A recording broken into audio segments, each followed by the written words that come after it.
Hello students, this is Shashikant sir welcoming you again to the web classes. आज मैं लेकर आया हूँ आप सभी के लिए यूनिट टेस्ट 3 का कंप्लीट सॉल्यूशन। ये यूनिट टेस्ट 3 का सॉल्यूशन जो है वो है 12th कॉमर्स इंग्लिश मीडियम के लिए। तो दिल थाम के बैठिए, अगर आपने अभी तक अपना पेपर नहीं लिखा है तो ये आपके लिए बहुत अच्छी अपॉर्चुनिटी होगी कि आप इस वीडियो को देख करके पहले पूरा पेपर सीख लीजिए और सीखने के बाद बिना देखे फिर आप खुद कीजिए, तो आपको बहुत अच्छी क्लैरिटी आपको मिलेगी। तो चलते हैं बिना टाइम वेस्ट किए हमारे सेक्शन ए की तरफ। सेक्शन ए में एमसीक्यूज हैं। फर्स्ट एमसीक्यू मैं रीड कर रहा हूँ, which method is useful to compare the long term variation in the values of the variable. तो लॉन्ग टर्म वेरिएशन के लिए जो है वो फिक्स्ड बेस मेथड जो है वो यूज की जाती है। कौन सी method? Fixed base method. Now what is the range of correlation coefficient? तो कोरिलेशन कोएफिशिएंट का रेंज जो है -1 से +1 के बीच होता है। So -1 less than and equal to r less than and equal to 1, this is the correct answer. The regression line always passes through which point? So regression line always passes through the point x bar and y bar. तो ये रहे इनके answer. पहले का answer है fixed base index method, दूसरे का answer है -1 less than and equal to r less than and equal to +1, first का आंसर है x bar and y bar, third का आंसर है x bar and y bar. Now section B. Section B में पहला question है what is base year, दूसरा question है define correlation and third question है the regression coefficient is not independent of which transformation. So define base year. तो base year का मतलब वो ये होता है कि करंट ईयर को जिस ईयर के साथ हम कंपेयर करते हैं उस ईयर को कहा जाता है base year. The base year means the normal year with which current year is compared. Okay, तो करंट ईयर का कंपैरिजन जिस ईयर के साथ किया जाता है उसे हम कहते हैं बेस ईयर। दूसरा क्वेश्चन है हमारा define correlation. What is correlation? So correlation means if simultaneous changes occurs in two variables because of some direct और indirect changes, that is called correlation. क्या है कोरिलेशन? तो if simultaneous changes occurs between two variable due to some direct or indirect effect, cause and effect, that is called correlation. Is that clear? So यहाँ पर है simultaneous changes between two variable because of some direct or indirect cause and effect relation, it's called correlation. Is that clear? Now the sixth question है हमारा the regression coefficient is not independent of which transformation. So regression coefficient is not independent from just a second please. The regression coefficient is not independent of which transformation? Not independent है। तो not independent जो है वो है scale, change in scale. क्या? Change in scale. Answer, तो answer क्या आएगा? The regression coefficient is not independent from change in scale. तो यहाँ पर मैंने ये बाय मिस्टेक मैंने आंसर गलत लिख दिया है। क्या लिख दिया है? The regression coefficient is independent from change in origin, आगे ऐड होगा but not from change in scale. Change in scale, इतना ऐड होगा। इसका कहने का क्या मतलब है? तो रिग्रेशन कोएफिशिएंट बी का जो आंसर है उसमें प्लस और माइनस का कोई फर्क नहीं पड़ता, लेकिन मल्टीप्लिकेशन और डिवीजन का फर्क पड़ता है। मतलब वो मल्टीप्लिकेशन और डिवीजन से फ्री नहीं है। Is it clear? Now the next section से answer the following question as required. The chain based index number for the sale of certain type of scooter from the year 2010 to 2015 are as follows. Find fixed base index number. तो chain base index number आपको दिया हुआ है, fixed base index number आपको find करना है। तो पहले देख लेते हैं फिक्स्ड बेस इंडेक्स नंबर का formula. So fixed base index number is equal chain base index number of current year divided into fixed base index number of previous year divided by 100। तो वापस से एक बार फॉर्मूला रिपीट कर रहा हूँ। chain based index number of current year multiply fixed based index number of previous year divided by 100. Clear? तो देखो पहले वाले का तो प्रीवियस ईयर का इंफॉर्मेशन है नहीं, तो इसका आंसर आता है 110। दूसरा, fix chain base index number of current year is 112 ये रहा, और प्रीवियस ईयर का यहाँ से ट्रांसफर होगा डिवाइडेड बाय 100, ये आया आपका आंसर। फिर वापस से करंट ईयर का 109, ये तो डायरेक्टली लिखा, प्रीवियस ईयर का आप यहाँ से ट्रांसफर करके लेकर के आओगे। सिमिलरली हर एक में प्रीवियस ईयर का आप इस तरह से ट्रांसफर करके आगे लेकर के आओगे। Is it clear? और लास्ट में कैलकुलेशन करते हो तो ये आपका आंसर आ जाता है 123.2, 134.29, 145.03, 152.28 and 169.03. Is that clear? Now the next question number 8. The singing talent of 5 singers A, B, C, D, E was judged by 2 judges in a singing competition. The rank assigned to 5 singers are as follow. ठीक है, तो देखो rank है 1 2 3 4 5। इसका मतलब क्या है? इसका मतलब ये है कि जज 1 ने C को रैंक दिया है 1, D को रैंक A को रैंक दिया है 2nd, B को रैंक दिया है 3rd और E को रैंक मिला है 4th, D को रैंक मिला है 5th। ठीक है, इसी तरह से अगर जज 2 की बात करें तो जज 2 ने B को फर्स्ट रैंक दिया है, C को 2nd रैंक दिया है, D को 3rd रैंक दिया है, A को 4th रैंक दिया है और E को 5th रैंक दिया हुआ है। तो इसे हम पहले सिंप्लीफाई कर लेंगे। तो पहले सिंगर्स लिख दो A, B, C, D and E। अब जज 1 की बात करते हैं RX। ठीक है, RX रैंक ऑफ X। तो देखो जज 1 ने A को कौन सा रैंक दिया है? तो A को रैंक दिया है 2, B को रैंक दिया है 3 और C को रैंक दिया है 1। सो A को रैंक मिला है, A का रैंक है 2, B का रैंक है 3। तो ये देखिए A के सामने मैंने लिखा है 2, B के सामने 3, C का रैंक है 1, D का रैंक है 5 और E का रैंक है 4। इस तरह से हमने रैंक लिख दिया। इसी तरह से हम जज 2, तो जज 2 ने B को रैंक दिया है फर्स्ट, C को रैंक दिया है 2nd। ओके, तो B, ये रहा B, ये रहा B, B को मिला है फर्स्ट, C को मिला है 2nd रैंक। इसी तरह से D को मिला है 3rd रैंक, A को मिला है 4th रैंक और E को मिला है 5th rank. Is that clear? Now we have RX and RY। जब RX एंड RY दिया हो तो हमें फाइंड करना होता है difference of rank. Difference of rank का मतलब हुआ RX minus RY। So 2 minus 4, 2 minus 4 that is -2, 3 minus 1 that is +2, 1 minus 2 that is -1, 5 minus 3 that is 2, 4 minus 5 that is -1। सो इस तरह से हमारा इसका टोटल आता है, सिग्मा D का टोटल आता है 0। क्लियर? नाउ D का स्क्वायर, तो D का स्क्वायर 2 का स्क्वायर करेंगे 4, 2 का 4, 1 का 1, 2 का स्क्वायर 4, -1 का स्क्वायर 1 और इसका टोटल आता है 14। So the total of sigma D square is 14। Now हमारा काम है फॉर्मूला अप्लाई करना। ये हमने अप्लाई किया formula R is equal 1 minus 6 sigma D square divided by n, n square minus 1। तो हमारे पास n कितना है? सो n है 1 2 3 4 5। So 5 is the value of n, 1 as it is 6, sigma D square की वैल्यू 14, 5 का स्क्वायर 25 माइनस 1। तो इस तरह से ये डिनोमिनेटर का सॉल्यूशन आता है 120 और न्यूमरेटर है 84। 84 divided by 120 that is 0.7, 1 minus 0.7 that is value of R is equal 0.3। Is that clear? Okay, let's move to the next one. Now question number 9. The information of investment in lakh rupees and the market price in lakh rupees after 6 months in share market in the last 7 years for a mutual fund company is obtained as follow. तो देखो mean है 40 lakh and 50 lakh, means x bar is 40 and y bar is 50.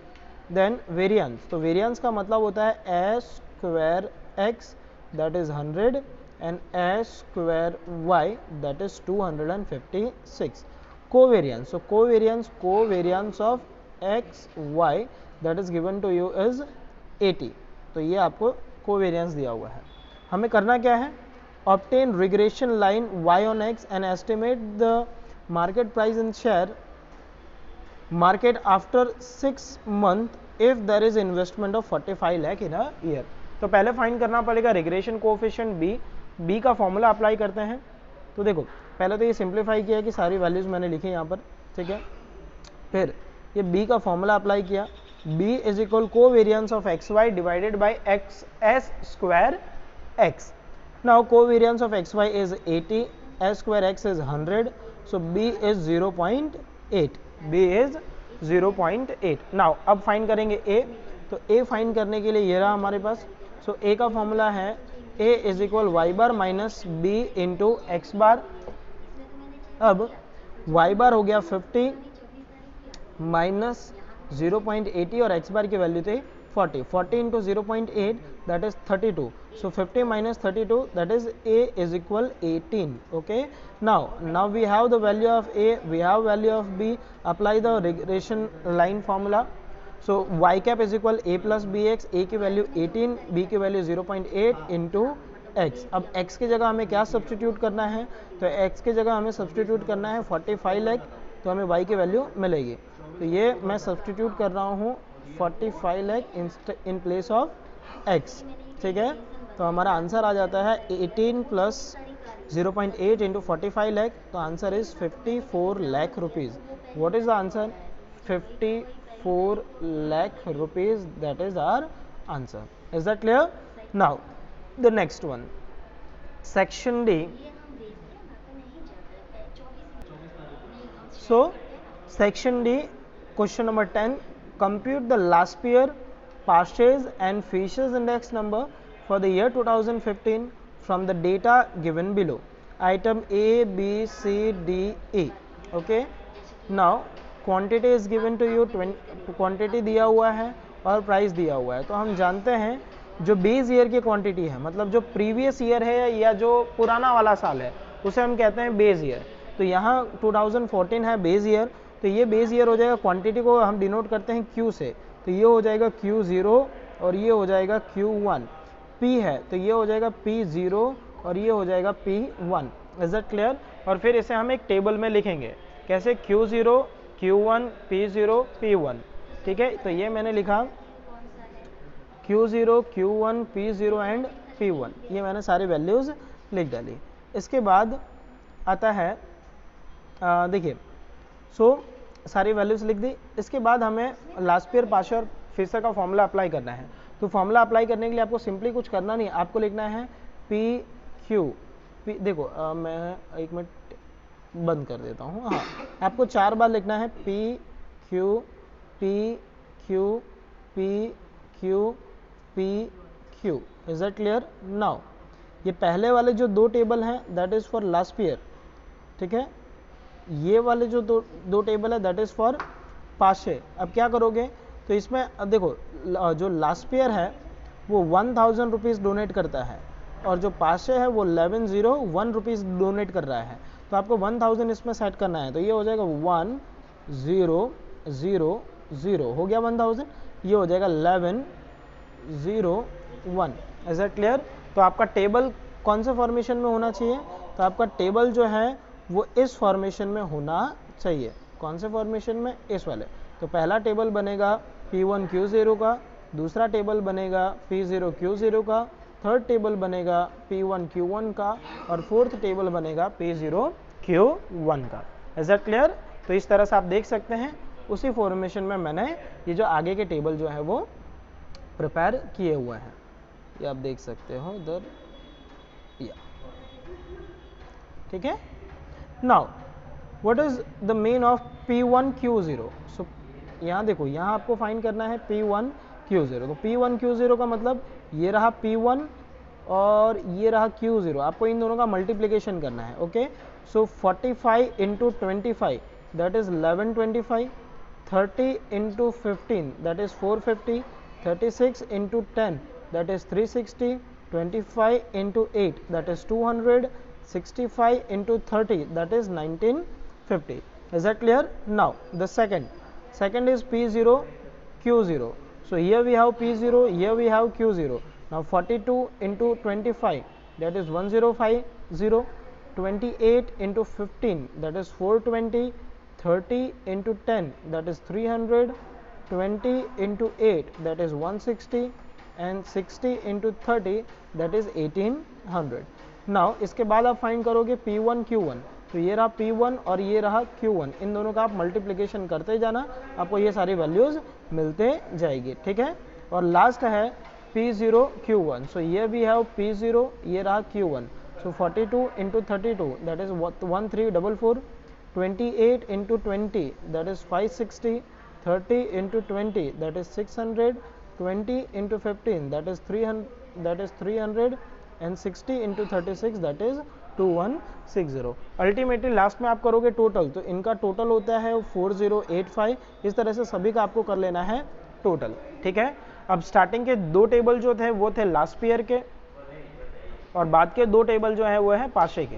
Formula apply करो, तो ये मैंने apply किया last year का formula, total P1 Q0 का टोटल था 4085 और P0 Q0 था 3730। इस तरह से हमारा आंसर आता है 109.52। इसी तरह से पाशे का फॉर्मूला मैंने अप्लाई किया, sigma P1 Q1 divided by P0 Q1 into 100, और सारी वैल्यूज सब्सटीट्यूट की, तो सब्सटीट्यूट करने के बाद हमारा जो आंसर है वो होता है 110.29। So hopefully you have got the answer. Okay, so let's move.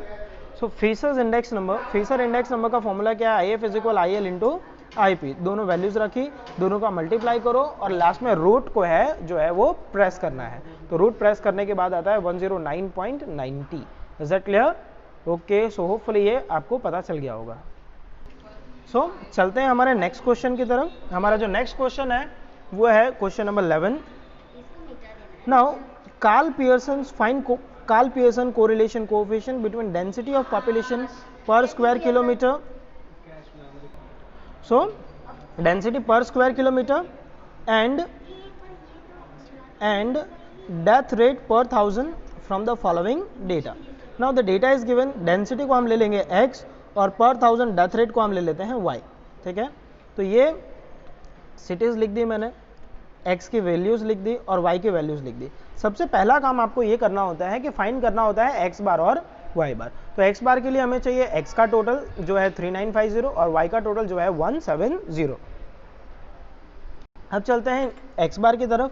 देखो x बार आता है हमारा डिवाइडेड बाय 7 करते हैं तो 564.29 और y बार आता है 24.29। तो ये आ रहा है हमारा क्या, ये हमारा आ रहा है x बार एंड y बार। ये डेसिमल में है, अगर ये डेसिमल में है तो आप कोई भी मेथड अप्लाई कर सकते हो, वैसे तो कोई भी फॉर्मूला अप्लाई कर सकते हैं। तो मैं यहाँ अप्लाई कर रहा हूँ UV वाला, ठीक है। तो मैं U में कन्वर्ट कर रहा हूँ, तो U is equal, I have taken U is equal x by 50 minus 10। सो आपको पता चल गया मैंने U कैसे फाइंड किया है। मैंने U फाइंड किया है इस तरह से, U is equal x by 50 minus 10, मतलब x में से पहले 50 को डिवाइड किया है, डिवाइड करने के बाद मैंने उसमें से 10 माइनस किया है, ठीक है। देखो इधर क्या होगा यहाँ पर, तो यहाँ पर होगा जैसे कि ये 750 है, तो 750 डिवाइडेड बाई 50 करेंगे तो आएगा 15, 15 माइनस 10 करेंगे तो आएगा 5। नाउ 600 डिवाइडेड बाई 50 करेंगे तो आएगा 12, 12 minus 10 that is 2, 350 divided by 50 करेंगे तो आएगा 7, 7 माइनस 10 दैट इज माइनस 3। इस तरह से हमने बाकी के भी फाइंड किए और इसका टोटल है +9। सेकंड हमने फाइंड किया V, तो V मैंने कैसे फाइंड किया, तो V मैंने फाइंड किया है y बाई 5। क्या किया है, y बाई 5 और कुछ नहीं किया, ठीक है। तो ये 30 by 5 that is 6, 20 by 5 that is 4, 15 by 5 that is 3, 20 by 5 that is 4, 10 by 5 that is 2, 25 by 5 that is 5 और 50 बाई 5 दैट इज 10। अब ये समझ किसी को अगर ये डाउट रह गया होगा सर ये आप बाई में कैसे ले लेते हो, तो अपनी मर्जी से ले सकते हैं कोई भी डिजिट जो सभी में डिविजिबल हो। क्यों, because correlation coefficient is independent from change in scale and change in origin.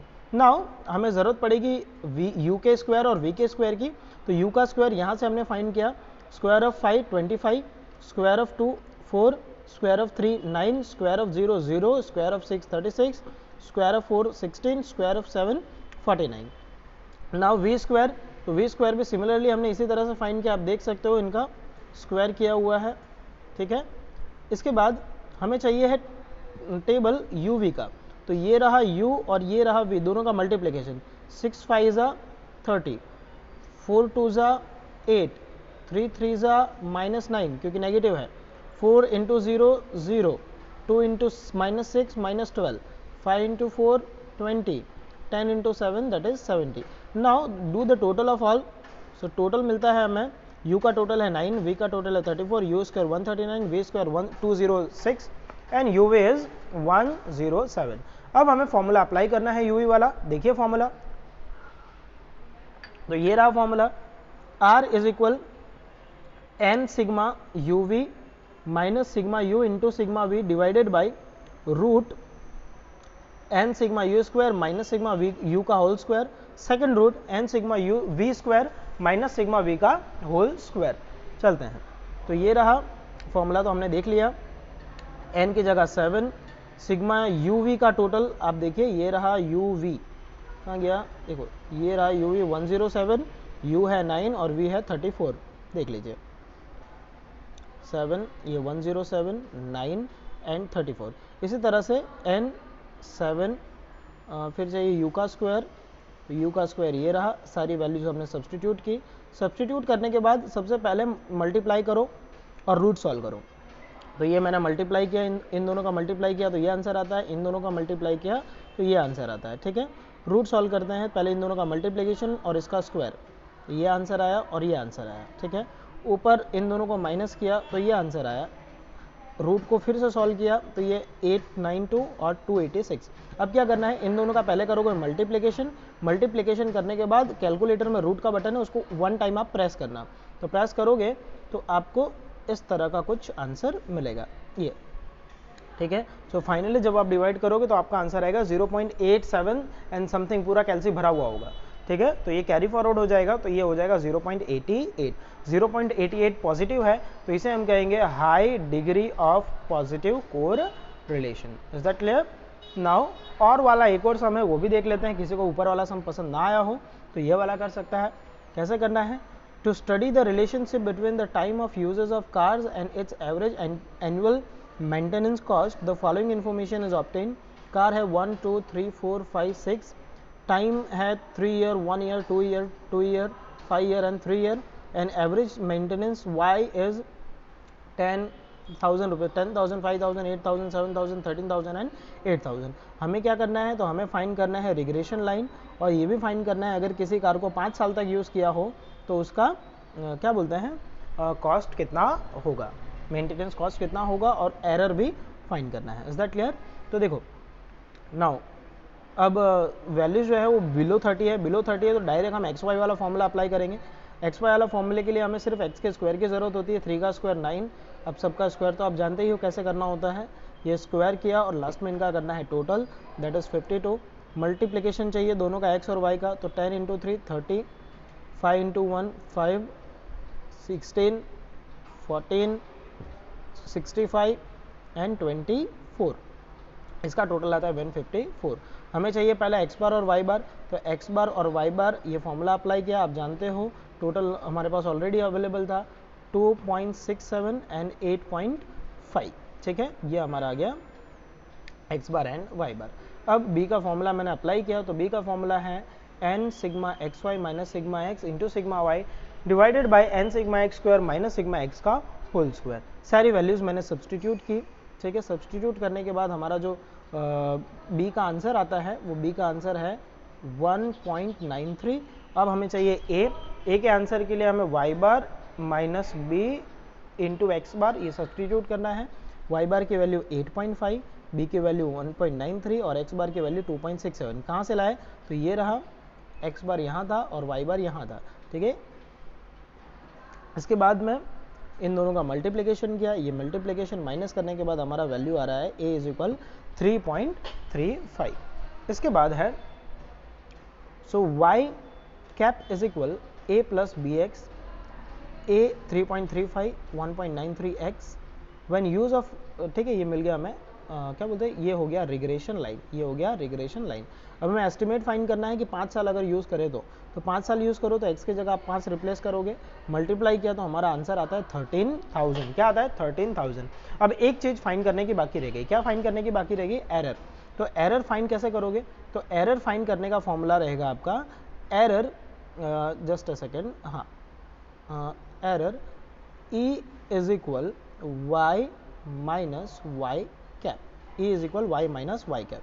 अब वाई कैप मतलब y का अभी जो हमने आंसर फाइंड किया वो y का आंसर था, तो देख लो ज़रा वो आंसर कहाँ है। तो ये आंसर है ये रहा 13। ओके, तो यहाँ रखना है हमें 13। सो यहाँ रखना है हमें 13। तो चलो 13 देख लेते हैं। ये यहाँ पर y कैप की जगह रख दो, यहाँ रख दिया मैंने 13। ओके, नाउ y का आंसर, तो y का आंसर आपको क्वेश्चन में मिलेगा। ये रहा क्वेश्चन में देखो 5 के सामने क्या है वैल्यू, तो 13 है, दिख रहा है आपको। ये रहा 5, टाइम ऑफ यूज़ कार 5, उसके सामने की वैल्यू क्या है 13। सो यहाँ पर y की जगह पर भी क्या आएगा, तो y की जगह पर भी आएगा 13। 13 माइनस 13 क्या हो जाएगा 0। तो हमारा एरर क्या आता है 0। सो होपफुली आपको समझ में आ गया होगा। तो यूनिट टेस्ट 3 में इतना ही सॉल्यूशन है।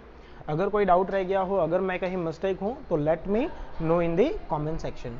सो thank you, bye bye, stay home.